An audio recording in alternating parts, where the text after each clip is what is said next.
She's knelt on a stone path a ways from her wheelchair, facing away from me. Her head lowers, shoulders slumped.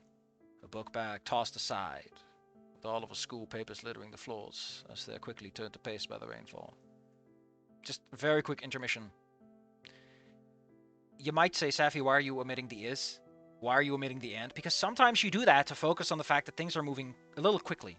They're a bit heavier. It's emphasis. Less words say more. I'm breathless as I call out, Olivia!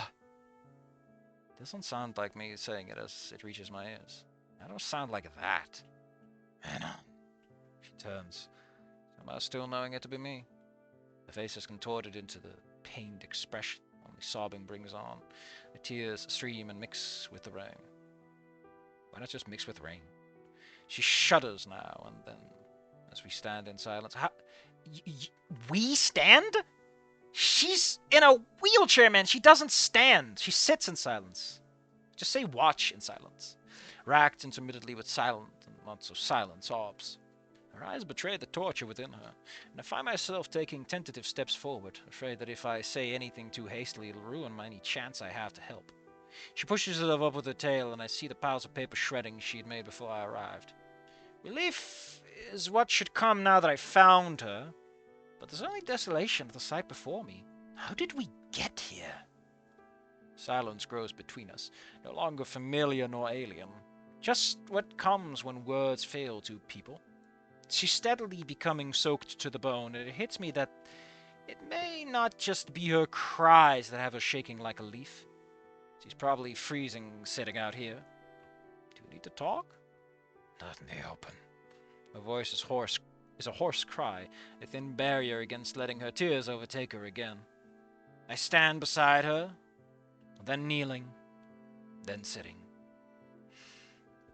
I do my best to position the flimsy umbrella so that its own weight keeps it upright. The act takes long enough that Olivia has some time to devolve into teary-eyed sniffles, and it gives me time to prepare for this. It could never be enough time for both of us. Eventually, the broken rain shield comes to tentatively stand upright without aid, and I slowly remove my hands before turning to look to her. I'd like to point out that this moment has always kind of been defined as a moment for Inco and Olivia. The whole scene is supposed to be this situation where both characters are confronted by something very heavy. Olivia is confronted by someone who tells her to shut the hell up. And Inco needs to be the person who tells her to shut the hell up, to not be permissive and always cuddling people. This is where Inco needs to stop cuddling, and this is where Olivia needs to stop being cuddled. It's where both characters have to grow. And I don't know how they're gonna do that.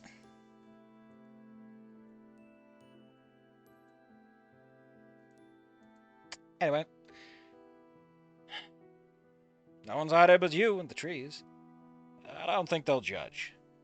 Discarded sketches dissolve at our feet. Wait, the discarded sketches dissolving at our feet catch my eye as she prepares a response. Great waste of ideas. Chief among them, one that looks eerily similar to the contest pit. Why did you keep the evidence? Quite a twist, I'll say. I shake my head. For once, I'd really hoped that it had just been me spurring out and making non-existent connections. I mean, if you laid that on a little thicker, this would have been cuter. Because the way you put it up, it really feels like Anon just fucking brain blasted himself. Like he complained about brain blasting, and he just did it. Anon plays how I can explain. My voice constantly wobbles on the verge of tears, and though I do my best to refrain from pushing her over that line she's riding, I wonder, can she? I didn't have a choice. I can't even respond, but frustration wells in me. I thought she registered it as she continues. I know what I did was wrong, but I didn't have any other way. I can't use the kid's gloves with her. She has my respect, so following a loss of some, she's due some truth. But you did.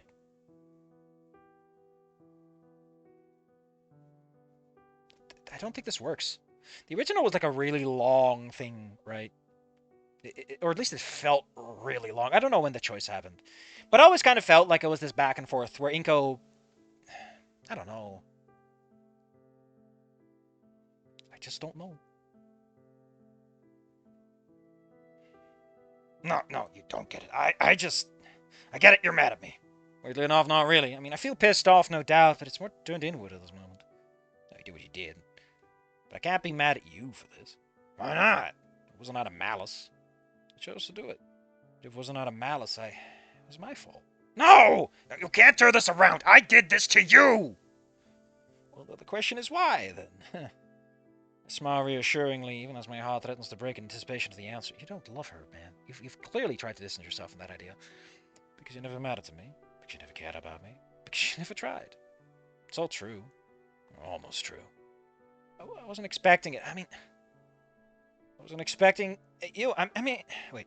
Oh, this is her. Sorry. I wasn't expecting it. Expecting you. You showed up, and I was sure they were just like everyone else.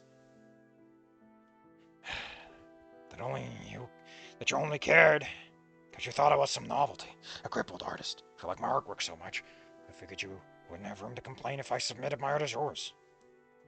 Like, Olivia... This plan has always sat weird with me. Olivia always felt like a big fat idiot doing this. Because, like, Iadicon would see the art, and Iadicon knows your work. I guess that's point of what the point Anon's trying to make is to make it not look like her own work. But... like... even in the original, it still felt like a really weird thing for Olivia to do, right? It's like, you're risking your entire professional career on this? I hadn't even thought of that. I haven't even thought of that angle. Had I been using her as some sideshow? Have I been using her as some sideshow? Why do I keep doing that? Some sideshow. Some sideshow. Some sideshow. As some sideshow. Have I been using her as some sideshow? Try to do it again. No. That doesn't sound like me. I'm suddenly seeing my actions casting in my light. I figured you wouldn't care if it ended up winning. And if it didn't, I don't think you would. I didn't care what you thought. I guess she didn't know about my planned isolation. But I see it. Give her good enough reason to read me that way. But that's not how I see you now. I look up at her with a hopeful gaze. It could only be that way, but I sense a hammer to come crashing down. Attica's the only person I trust anymore. So when I went to bat for you saying we're my good friends, I got scared. It makes him like me. I don't know if I was more scared that you'd be nice or terrible, or would mean that I'm the same as you are, but I did what I did, and you're not terrible. But I am. Is that something I could take back? Again, how did she even get into his account? Again, with Inco, it's kind of implied that he left his password laying around like a horribless fool, but it's not that simple. I shake my head. It's Olivia's turn to twist in awe at all that lay between my ears. I didn't give you any reason to trust me. Attican's word aside, even I'm lost here. I'm a loner loser that came out of nowhere into the gang and everyone just treated me better than I deserved. I sense it, as so do you. Because maybe we're similar in some ways. You could smell it on me. I don't know, grifting? No, me seriously. I don't deserve half the grace I got coming here. I didn't want it at first, but then I abused it. I took it all for granted. I treated you like a novelty, I guess. All the times I left something unspoken because I was too selfish to ask, to talk, to have to deal with anything. It was negative. Fuck. It's a palm to my hoping the pressure quells the stinging forerunner of welling tears. I don't think Anon would cry over this. Like, I'm not saying Anon can't cry, but is this really what's gonna make him cry? Shouldn't it be, like, the reflection on his own personality and how he got to this point in life at all?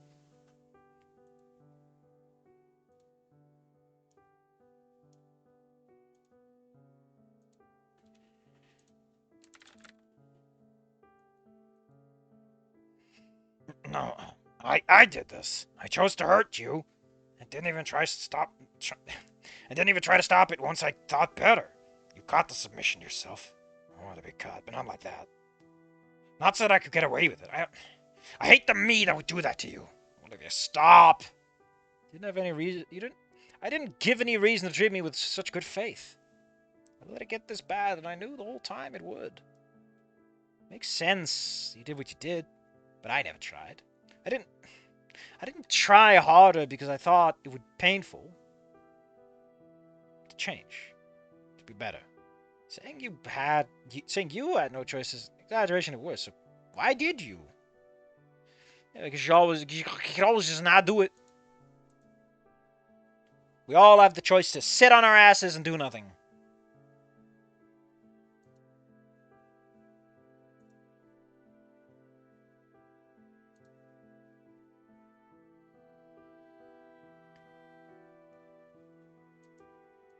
damn it. The gator girl looks utterly declawed and shivers on the cold beside me, as vulnerable as can be. Yet I fear only that you'll wound yourself more over this fuck-up of mine. I want to know if people thought a metaphor wasn't attached to me at all. I thought you thought that people only liked your stuff out of pity. What does the theory at all? If there's any time to pry, it's now. I need to cut out whatever Jesus Christ. I just don't think it works for Anon. Like, remember that the main thing Anon did for Fang, right? The big rooftop scene is him just shutting the fuck up and being like a little loser at the end. Like, it's that passivity that made Anon do the right thing, ironically, right? The irony of that story is that by Anon just not pushing himself onto Fang, he solved the problem. Right? Because he wasn't like that. Because he didn't have big ideas for what Fang should be. Outside of misgendering and all that stuff. But you know what I mean?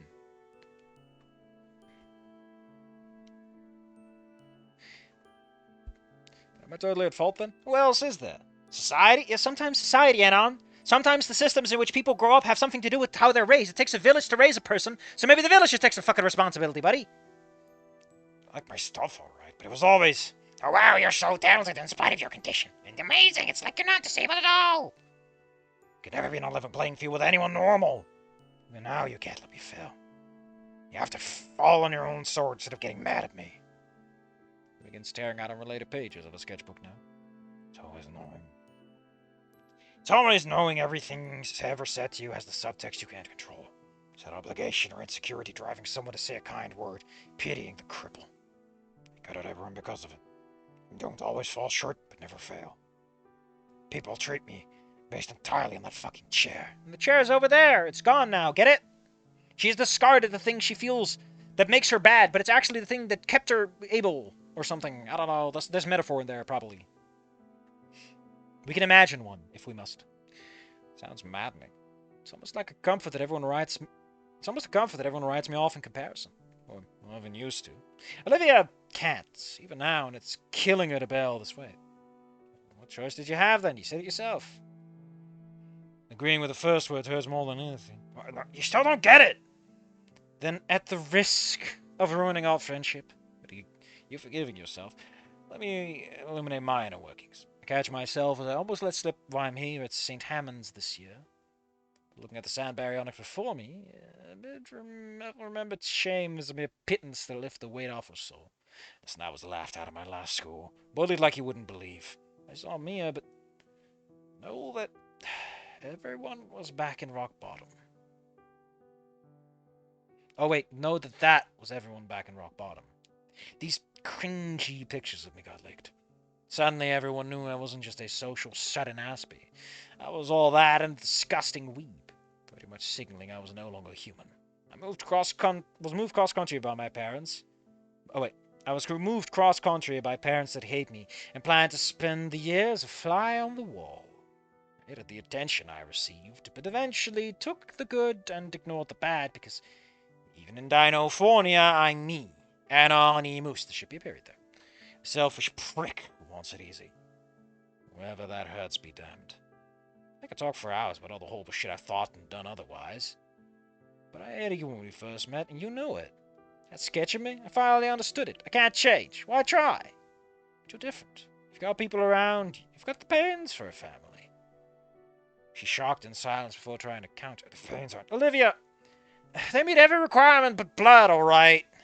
They love you more now, I guarantee. Even if they knew all this, then my parents have did. That's an A. That's an A. That's a than, not a then. Please, get it correct. I don't deserve it, though! She buries her face between her knees and she braces them with her hands. They'd let me live there forever without ever giving back. Oh, after wasting all of high school. Who am I to turn around at the buzzer and act like I was grateful when I wasn't? I know they love me and I want to love them back, but I can't. Best thing I could do is leave them alone. That'll be how I show them. I want to be some far-free ride. Her voice gives out without her canteen. Just hold your head up and drain the rain. But she presses through it. I needed to know that I had a way out of that fate. Atticon always said I did. God, I wish I listened before I threw you under the bus. We can't agree. We'll sit here going back and forth on taking the blame until the sun burns out, if we could. From my point of view, from a certain point of view, the Jedi are evil.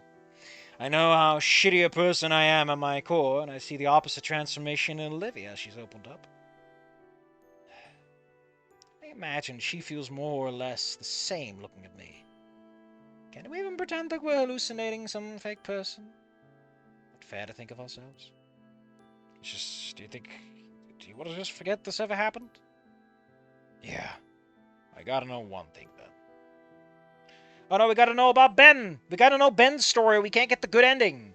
Cause we need we need the Ben story. Without the Ben story, how can we know about the Ben? We need it for the ending. Cause it's one of the checks. Cause they weren't gonna write around that, I guess.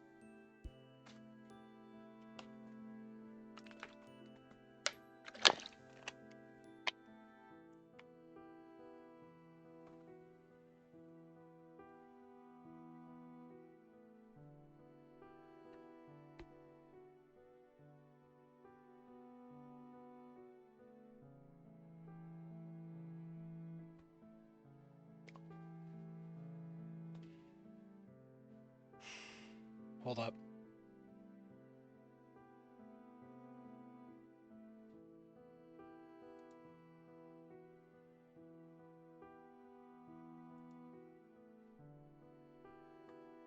The hell is going on here?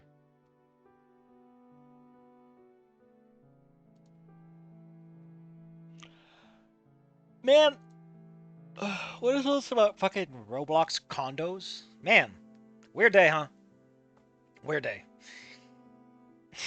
Just like, imagine your voice actor sitting in the booth and he like pulls up his phone in the middle of a line read. Like, man, what about Roblox condos, huh? What the hell's all this about? I feel so old now. Ugh. What's the Ben story? Ben, I don't know what happened. Because of Ben! That's ass, but screw him. Olivia, the poor sad cripple. See, like, the main reason I want to turn this on its head and make Anon the big crybaby in this scene is because it lets you get away with rewriting the scene from the ground up. And not having to worry about things too much. So it's just clearing my throat. Although, admittedly, with you, I guess, with Anon, I don't know. Is it better or worse than with Inco? Because Inco, you know, Inco was Inco. Rich asshole, to some extent. You can kind of see that, but... I don't know, man. All of a sudden, God's funniest joke. That's a nice one. Well, I certainly didn't expect this to happen today. To be fair, there were the signs of something big. The more am I superstitious, I'm sure I'd say it was in the cards. How about, can we cut it here? Is this a good place to cut it? I think I'm gonna cut it there. We'll just work it out from there. God's biggest joke. Wah!